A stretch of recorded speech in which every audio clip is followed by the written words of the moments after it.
Hello students, this is the platform of Distance Learning and I am your science teacher Sulochana. आज हम बात करेंगे कि अगर तुमने अभी तक कुछ नहीं पढ़ा है और बस अब तुम्हें पता ही है 1 महीना बचा है एग्जाम्स के लिए, तो क्या हम पढ़े कि एटलीस्ट 50% मार्क्स तो हम खींच पाए। कौन कौन से टॉपिक्स करके जाएं कि एटलीस्ट 50% हम खींच पाए। ठीक है, सो आज मैं तुम्हें बताऊंगी कि कौन कौन से चैप्टर में कौन कौन से टॉपिक तुम फोकस करोगे कि तुम्हें 50% मार्क्स तो इजीली मिल जाए। राइट, अब 1 महीने में तुम इतना ही कर पाओगे, so please focus on that. So let's see, acid base and salt जो तुम्हारा सेकंड चैप्टर है, इसमें न्यूट्रलाइजेशन रिएक्शन करनी है जहां पे एसिड बेस के साथ रिएक्ट करता है और सॉल्ट फॉर्मेशन होती है, एसिडिक और बेसिक इफेक्ट खत्म हो जाता है। न्यूट्रलाइजेशन रिएक्शन तुम्हारी डेली लाइफ में कहाँ यूज होती है उस पे बेस्ड क्वेश्चंस पूछे जाते हैं। ठीक है, जैसे अगर तुम्हें नेटल स्टिंग लग गया तो उसके ऊपर हम डॉक लीफ रगड़ते हैं। क्यों रगड़ रहे हो, ये सारी चीजें। टूथपेस्ट बेस यूज करते हैं हम टूथपेस्ट में, ये क्यों कर रहे हैं, ऑल दिस थिंग। पीएच कैसे कनेक्ट हो रहा है इससे, ये तुमने जरूर पढ़ना है, पीएच वाला कॉन्सेप्ट जरूर पढ़ के जाना है। Then salts and their preparation and uses. Salt में सॉल्ट के कॉमन नेम, सॉल्ट का केमिकल नेम, सॉल्ट का केमिकल फॉर्मूला, ये 3 चीजें तुम्हें टिप्स पे लर्न होनी चाहिए। बहुत ज्यादा सॉल्ट तुम्हारे पास है भी नहीं, है ना, सिर्फ 4 या 5 सॉल्ट्स हैं, उनको अच्छे से पढ़ के जाना। सबके केमिकल नेम, सबके केमिकल फॉर्मूले, सबका तुम्हें कॉमन नेम पता होना चाहिए।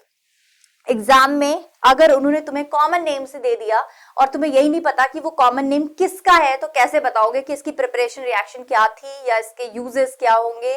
ठीक है, सो तुमने ये चीजें पढ़नी है। सेकेंडली, लैब प्रिपरेशन सबकी करनी है, एक एक ही है लैब प्रिपरेशन, है ना, एक एक रिएक्शन लर्न करने को है, उसको लर्न कर लोगे। ठीक, उसके बाद यूजेस, 2-3 यूजेस लर्न करके जाने। Only this is enough in this chapter. Then metals and non-metals में metallurgy पढ़ोगे, metallurgy extraction of metal, उसमें भी जो moderately reactive metals होते हैं उन पे फोकस करोगे, जिनमें तुम रोस्टिंग कराते हो, कैल्सिनेशन कराते हो, फिर हम इलेक्ट्रोलाइटिक रिडक्शन कराते हैं, सो वो वाले कॉन्सेप्ट को फोकस करोगे। इसमें हाईली रिएक्टिव मेटल्स को बहुत कम पूछते हैं क्योंकि उसमें सीधे इलेक्ट्रोलाइटिक रिडक्शन होती है। जो लीस्ट रिएक्टिव है उनको भी बहुत कम पूछा जाता है। जो मेन फोकस होता है वो मॉडरेटली रिएक्टिव मेटल्स पे होता है, जैसे जिंक है, आयरन है, तो वहां फोकस करना है। ठीक है, chemical properties, metal non metal की केमिकल प्रॉपर्टीज पढ़ोगे कि मेटल की रिएक्शन ऑक्सीजन से होती है तो क्या फॉर्म होता है, नॉन मेटल की रिएक्शन ऑक्सीजन से हो रही है तो क्या फॉर्म होगा, नॉन मेटल पानी से रिएक्ट करता है या नहीं करता, है ना, नॉन मेटल की रिएक्शन पानी से नहीं होती। सो ये सारी चीजें तुमने लर्न करनी है, chemical property. Getting?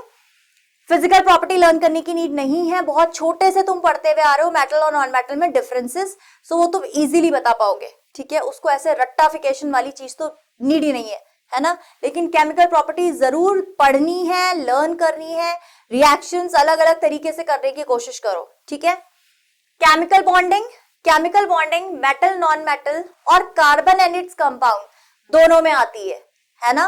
Carbon and its compound में कोवेलेंट बॉन्डिंग आती है, मेटल नॉन मेटल में आयनिक बॉन्डिंग आती है। मैंने एक वीडियो बनाई है केमिकल बॉन्डिंग पे जहां पे मैंने दोनों कॉन्सेप्ट्स को बहुत अच्छे से समझाया है, उस वीडियो को जाके जरूर देखना ताकि तुम्हें अच्छे से समझ में आ जाए एक ही बारी में। कोवेलेंट बॉन्डिंग, आयनिक बॉन्डिंग, दोनों में डिफरेंसेस पूछ सकते हैं। तुम्हें सॉल्ट दिया जा सकता है और तुमसे पूछा जा सकता है कि इसमें किस तरीके की बॉन्डिंग है ना, या तुम्हें बॉन्डिंग करने भी आ सकती है कि तुम्हें दे दिया कि लो मैग्नीशियम ऑक्साइड है, इसमें बॉन्डिंग बताओ कैसी होगी, आयनिक या कोवेलेंट, है ना। सो ऐसे भी क्वेश्चन आ सकता है। Then how do organisms reproduce, इस चैप्टर में sexual reproduction is very very important, चाहे वो प्लांट में सेक्सुअल रिप्रोडक्शन हो चाहे एनिमल्स में हो, तो तुमने दोनों ही अच्छे से पढ़ने। सेक्सुअल रिप्रोडक्शन वाला पार्ट अच्छे से करना है, चाहे वो प्लांट का है चाहे वो एनिमल का है। प्लांट्स में फ्लावर में जो रिप्रोडक्शन हो रहा है उसमें उसका मेल पार्ट क्या है, फीमेल पार्ट क्या है, ट्रिपल फ्यूजन किसको कहते हैं, ये सारी चीजें फ्लावर में बहुत अच्छे से तुम्हें समझ में आनी चाहिए। ठीक है, देन एनिमल्स में male reproductive system, female reproductive system और फ्लावर का डायग्राम, तीनों इज वेरी वेरी इंपॉर्टेंट। तो तीनों के डायग्राम्स तुमने अच्छे से प्रैक्टिस कर रहे हैं। अलॉन्ग विद दैट तुमको तीनों चीजों का जो मेन पार्ट है, थ्योरेटिकल पार्ट, वो भी अच्छे से करना है साथ साथ, ठीक है, कि मेल रिप्रोडक्टिव सिस्टम में टेस्टिस का क्या काम होता है, सेमिनल वेसिकल का क्या काम है, प्रोस्टेट ग्लैंड का क्या काम है, फंक्शन वाइज इनको लर्न करना है, right.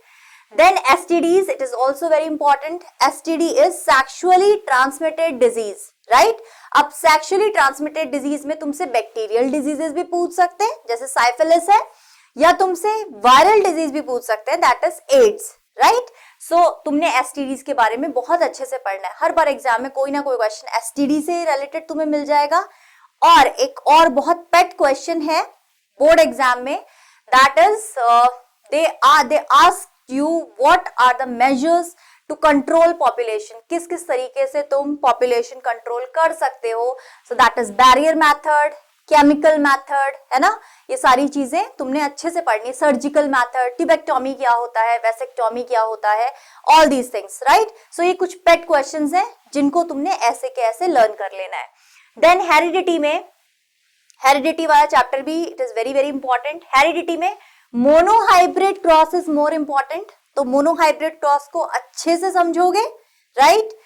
Then laws of inheritance, ये 3 लॉज जो होते हैं, तीनों लॉज बहुत बार पूछा जाता है हेरिडिटी में, लॉज और मोनोहाइब्रिड क्रॉस, ये भी बहुत ऐसा क्वेश्चन है जो आता ही आता है, ठीक है। सो ये तुमने अच्छे से करके जाना है। Then electricity and magnetic effects of electric current, इसमें न्यूमेरिकल पार्ट अच्छे से करना है, ठीक है। रेजिस्टेंस पे न्यूमेरिकल्स बहुत ज्यादा पूछते हैं, तो उनको अच्छे से करोगे। लॉज, जो फ्लेमिंग के लॉज थे वो पढ़ना है, राइट। सो इसमें बहुत लिमिटेड है पढ़ने को, इसको अच्छे से करके जाना। देन हॉर्मोन्स, हॉर्मोन्स वाले चैप्टर में भी प्लांट हॉर्मोन्स, ऑक्सिन का काम क्या होता है, जिबरलिन का काम क्या होता है, प्लांट हॉर्मोन्स को अच्छे से पढ़ के जाना, ठीक है। नास्टिक मूवमेंट्स क्या होते हैं, दैट पार्ट, राइट। एनिमल वाले पार्ट से हट के तुम प्लांट पार्ट को अच्छे से करके जाना। देन लाइफ प्रोसेस में, लाइफ प्रोसेस वाला जो चैप्टर है उसमें circulatory system is very very important. उसमें हार्ट की फंक्शनिंग, हार्ट कैसे काम करता है, ठीक है, वो जरूर पढ़ना है। ब्लड ग्रुप्स वाला कॉन्सेप्ट अच्छे से पढ़ना है, मैंने ब्लड ग्रुप्स पे भी एक अलग से भी वीडियो बनाया है, so please go through it. Blood groups कैसे काम करता है, या फिर हम ऐसे ए ब्लड ग्रुप वाले को बी ब्लड ग्रुप क्यों नहीं चढ़ाते, इस तरीके से क्वेश्चन पूछा जाता है। सो ये दोनों चीजें तुमने बहुत अच्छे से करनी है इस चैप्टर में। Then working of spinal cord, तुम्हारी स्पाइनल कॉर्ड कैसे काम करती है, रिफ्लेक्स आर्क, राइट, इसमें रिफ्लेक्स आर्क कैसे होता है, ठीक है। सो बस अगर तुम इतने टॉपिक्स भी अच्छे से करके गए एग्जाम में तो 50% मार्क्स तुम इजीली गेन कर लोगे, राइट। सो ये तुमने जरूर पढ़ना है। पीछे के अगर 10 ईयर बोर्ड पेपर तक नहीं जा सकते तो पीछे के जो 4-5 ईयर्स में क्वेश्चंस आए हैं, जस्ट गो थ्रू इट, उसमें देखो कि तुम्हें कितने क्वेश्चन इनमें से मिल रहे हैं, इन टॉपिक में से, right. Just go through the chapters. इतने टॉपिक्स भी अगर अच्छे से करके चले गए सो 100% you will be getting more than 50%, but इतना पोर्शन तो तुम्हें अच्छे से करके ही जाना है, right. So this is all in this video. Thank you. Have a nice day and keep studying, keep revising whatever you are learning. That is the best way to learn. Thank you. Have a nice day. Please do like, comment and subscribe our channel.